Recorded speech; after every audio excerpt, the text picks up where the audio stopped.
அன்பு நண்பர்கள் அனைவருக்கும் வணக்கம். நேற்று ஜாய் ஆஃப் ஸ்பெண்டிங் என்ற ஒரு விஷயத்தை பற்றி பேசும்பொழுது பங்களாதேஷ் உதாரணத்தை சொல்லியிருந்தேன்.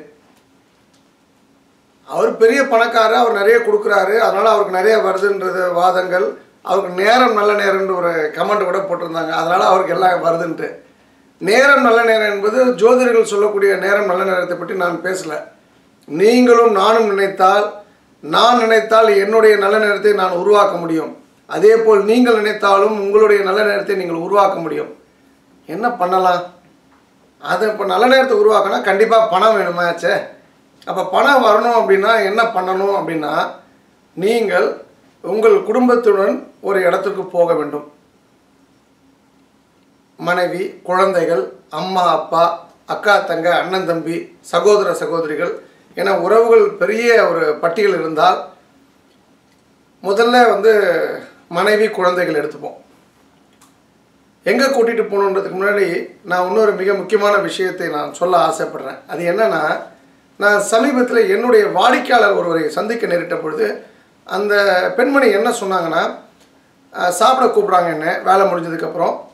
அம்மா நான் கிளம்புறேம்மா, எனக்கு நிறைய வேலை இருக்குமான்னு சொன்னப்போ, இல்லைன்னா நீங்கள் என் கூட தான் சாப்பிட்டு போகணும். ஏன்னா ரெண்டு விஷயங்கள் இருக்குது. உங்கள் கூட சாப்பிட்ட மாதிரியும் ஆச்சு, ரெண்டாவது இது வரைக்கும் திருமணமாகி என்னுடைய கணவர் என்னை எங்கேயுமே சாப்பிட கூப்பிட்டு போனதில்லைண்ணா, உங்கள் பேரை சொல்லியாவது நான் ஒரு ஹோட்டலில் சாப்பிட்டுப்பேன் அப்படின்னு அந்த அம்மா சொன்னாங்க. ரொம்ப வருத்தமாக போச்சு எனக்கு, இப்படியும் மனிதர்கள் இருப்பார்களா அப்படின்ட்டு. இந்த இடத்துல நான் உங்களுக்கு சொல்கிறது என்னென்னா, நீங்கள் உங்கள் மனைவியும் உங்கள் குழந்தையும் இது வரைக்கும் வெளியில் ஹோட்டலுக்கு கூப்பிட்டு போகலாம், கண்டிப்பாக ஹோட்டலுக்கு கூப்பிட்டு போங்க. நல்ல ரெஸ்டாரண்ட் கூட்டு போய் நல்ல ஃபுட்டு வாங்கி கொடுங்க. இப்போ நார்மலாக சென்னையில் இருக்கவங்க சரவணா பவன், அடையார் ஆனந்தபவன்லாம் அதெல்லாம் லோயர் மிடில் கிளாஸோட ஹோட்டல்.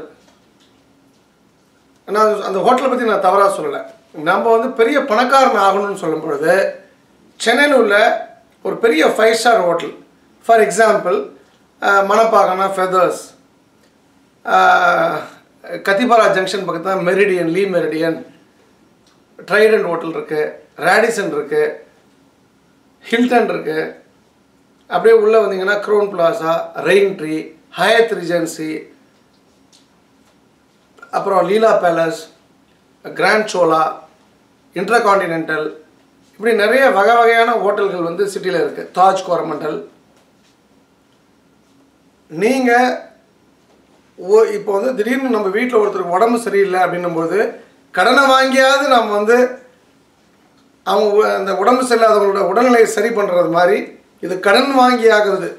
உங்கள் வீட்டோட உறுப்பினர்களை ஒரு முறையாவது ஒரு 5 ஸ்டார் ஹோட்டலில் கூட்டு போய் சாப்பிட வைங்க உடனடியாக. இதை கேட்ட உடனே என்ன சாப்பாடு 1500 ரூபாய் இருக்கும், நீங்கள் ஃபோனில் கேட்டிங்கன்னா 5 பேர் வரும், 10 பேர் வரும், 10% 20% டிஸ்கவுண்ட் கொடுக்குறேன்னு சொல்லுவாங்க.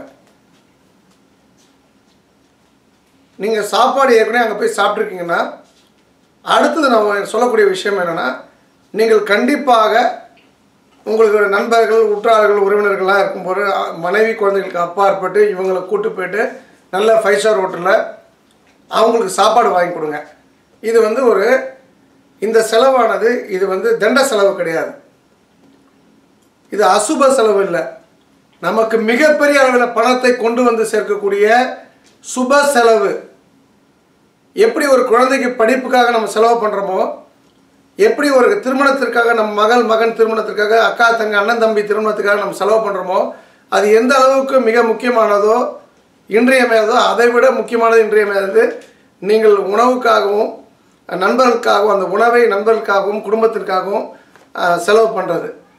அப்போ தயவு செய்து பணத்தை நீங்கள் பெரிய அளவில் இருக்கணும், உங்களுக்கான நல்ல நேரத்தை நீங்கள் வரவழைக்கணும்னு ஆசைப்பட்டீங்கன்னா, நீங்கள் இப்போ எந்த ஹோட்டலே போகலாம், முதல்ல ஹோட்டல் போய் சாப்பிட பழகுங்க. நான் நிறைய ஹோட்டலுக்கு போயிருக்கேன்னா அதை விட பெரிய ஹோட்டலுக்கு போக முற்படுங்க. நீங்கள் ஆசைப்பட்டால் அதுக்கு தேவையான பணத்தை கடவுள் கண்டிப்பாக உங்களுக்கு கொடுப்பார், நீங்கள் கடவுளை நம்புகிற பட்சத்தில். இல்லை இந்த பிரபஞ்சம் கண்டிப்பாக கொடுக்கும். இது நான் உணர்ந்த உண்மை. நீங்கள் தொடர்ந்து போக பழகுங்கள். நீங்களும் பணக்காரர் என்ற ஒரு இலக்கை மிக இலகுவாக எட்டுவதற்கு இது மிகப்பெரிய அளவில் உதவும். இதன் தொடர்ச்சியாக இதோட பெரிய விஷயத்தை நாளைக்கு உங்களுக்கு நான் சொல்கிறேன். நன்றி, வணக்கம், வாழ்க வளமுடன். சர்வம் கிருஷ்ணா அர்ப்பணம்.